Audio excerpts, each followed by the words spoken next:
So I've got a chapter from my book Lucidity that I'm going to read to you right now. It's called The Dream House of Ill Repute. So just a quick backstory, lucidity takes place in a universe where dreams are connected, and if you extrapolate that just a little bit and imagine if dreams were connected and characters could control and manipulate and view each other's dreams, what would that mean for society, for governments, for business, for war, for love, for evolution, for a variety of factors? So in this chapter I decided to look at what some of the darker aspects of society would use that ability for and how it would be exploited. So a little bit of a content warning on this, and I'll let you know at the end of the video how you can read more of the chapters and support my work. So, the Dream House of Ill Repute. Jessica gave a well-practiced smile and a wink at the client who was appearing in the waiting room. Designed to be both welcoming and flirty and suggestive at the same time, she perfected the technique after hours of mirror work. She was lucky.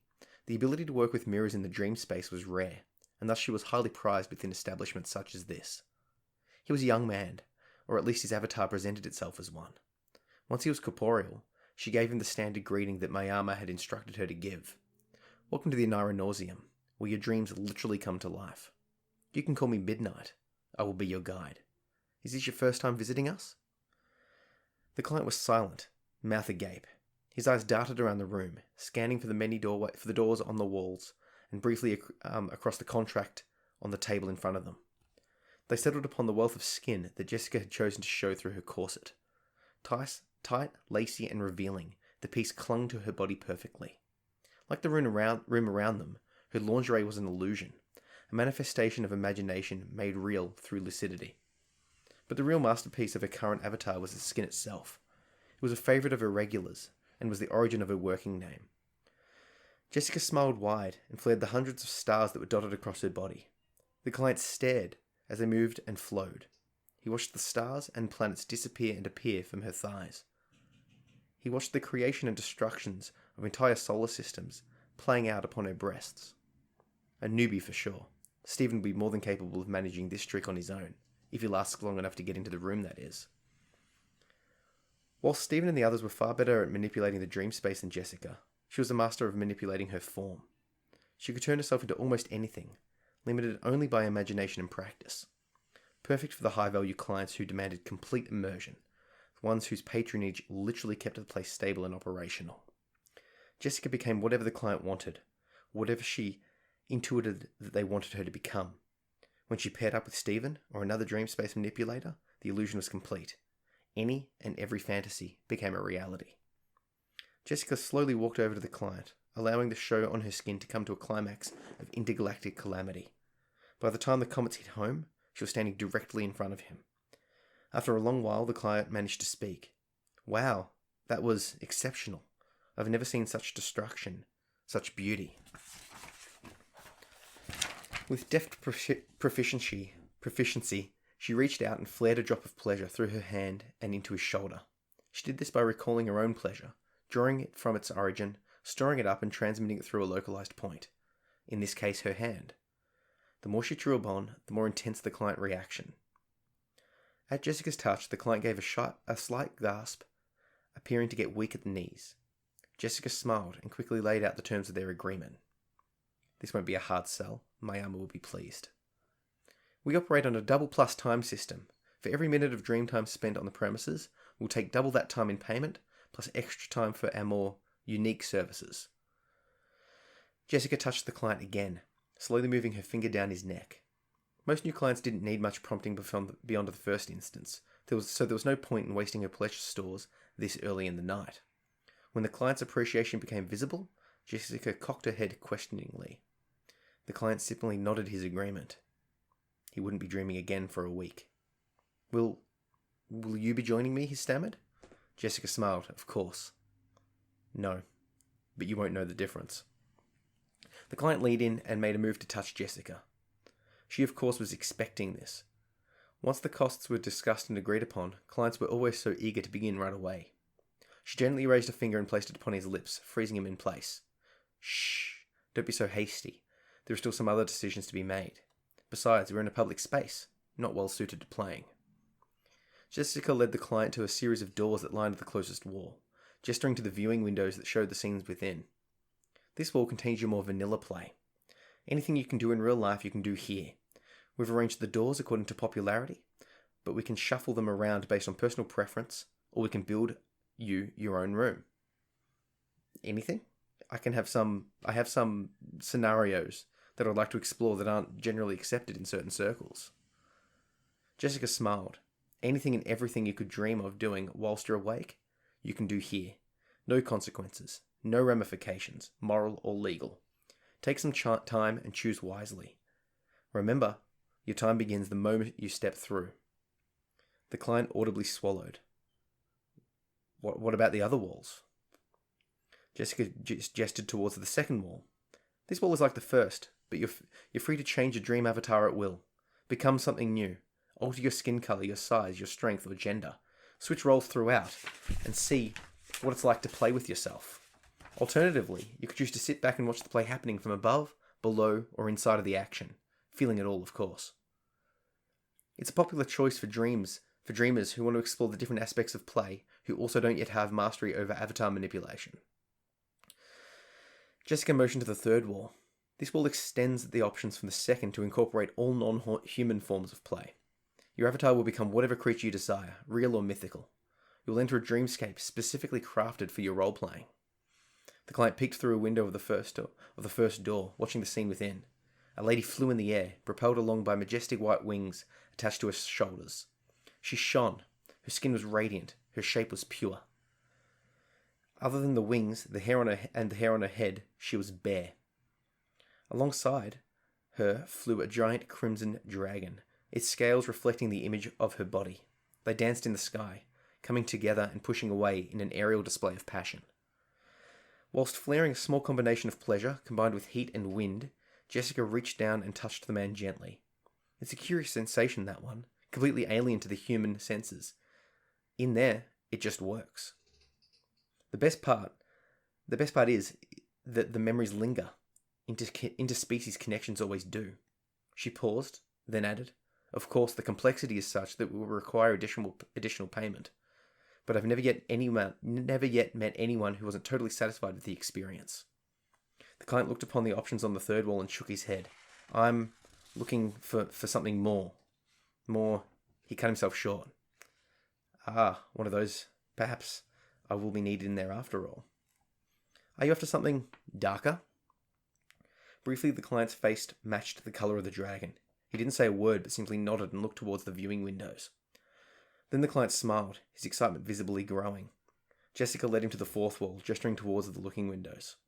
The client licked his lips and leant forward. "Yes, this is it. This is exactly what I want."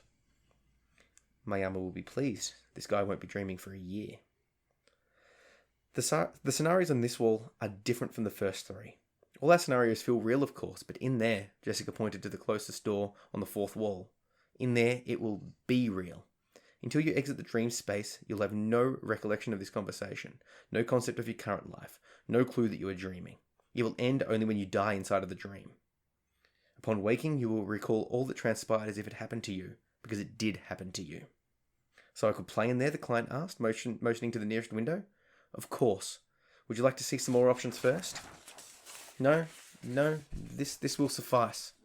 He paused, licked his lips again, and added, "I look forward to meeting you on the inside, although I suppose I won't recognize you, right?" "You won't recognize Stephen either." Jessica had long since learnt not to mention the presence of a second or a third guide. Men, or those with male avatars at least, typically balked at the possibility of other males witnessing them in the throes of ecstasy. Not that it mattered. Not here, at least.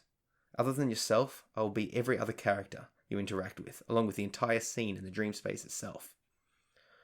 "So I'll still be entering you in a fashion," he said, more as a statement than a question. Jessica nodded and gave another well-practiced smile. Creep. The joke's on him. Stephen will have a field day with this one. "Are you ready?"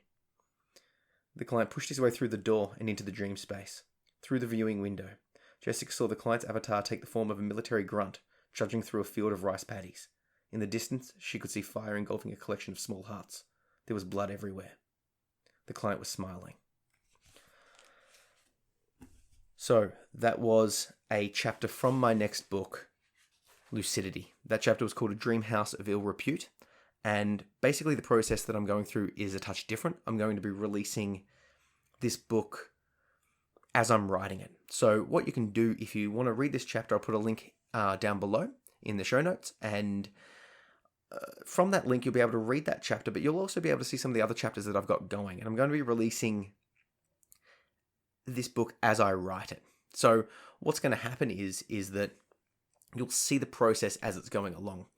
And what I'm going to do is some chapters I'm going to put up and out there, like this one, for free, and other ones I'm going to put as part of a Patreon promotion. Basically, the idea being that if you support me on the $10 Lucidity tier, you'll get full access to all the chapters as I write them, as well as a little behind the scene videos. So as I'm writing each chapter, after the chapter, I'll sort of do a little behind the scenes video talking about the process that I went through to write that chapter, as well as the little things that chapter came up with. So for example, this chapter, the chapter that I just read, I sort of went a bit deeper into the magic systems, talking about the idea of paying through, using dream time as a way to pay, and then the idea of flaring emotionality. And so I'm going deep into that, and in those behind the scene videos, I sort of talk about that a little bit more. So if you're interested in getting full access to Lucidity as I write it, because the other interesting thing is when you read a book, you only see the final product. What I'm offering you for those that want to follow along in this journey for the $10 Patreon tier is to see the book being created behind the scenes. So this chapter, the chapter that I just read to you, it might make it into the book in full. It might not make it into the book at all. It might be tweaked and changed. You get to see that process. And so not only do you get access to the book, but you also get access to see how it changes and grows and the creative process behind. So if you're interested in supporting my work, if you're interested in learning about lucid dreaming, if you're interested in an engaging story that will twist and change before the final product comes out, for all of those reasons, click down below, head over to Patreon, support me on the $10 Patreon tier. You'll get full access. And for those that know and follow me with my writing process, you know that I write every Tuesday. I aim for 1K Tuesday. So I'm hopefully going to be able to upload a chapter or sort of a bit of a progress every week. I'm not going to guarantee that just because, life happens. But the idea is that I will guarantee myself that time, and then I can start working on it and releasing it as I go. Now, there'll be weeks where I look back over, say, for example, this chapter and tweak it and rework it. And then that will be posted, and you can compare the two, and I'll explain why I made the choices. I'll talk in some about the back end process of planning it out, where I'm aiming to go. Because right now, as I'm writing the book, I'm just sort of getting it down on the page and sort of exploring. I'm in this exploration thing. I've got an idea for an overall story arc, which I'm going to share and talk about in those behind the scene videos, but I'm not quite exactly sure where it's all going to lead. I'm clearly a discovery writer. I write down the different paths of discovery.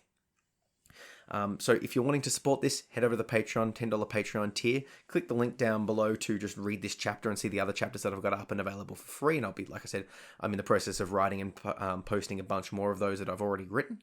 And in terms of sort of relating this to the mental health side of things, writing fiction is a way that I consider following your dreams. I want to be a fiction author. If you're on the video feed and you're looking behind me, you can see that there's a bunch of books, sorry. That's something to aim towards. And when I first started down this process of writing fiction, the idea of writing a fictional novel seemed impossible. Now it seems very challenging, but doable, because I've been practicing, because I've been reading, because I'm just giving it my best shot. I'm sort of working myself out in my process. So yeah, like I said, check it out. And if you've got any questions or any feedback about that chapter or the other stuff, let me know. Cheers.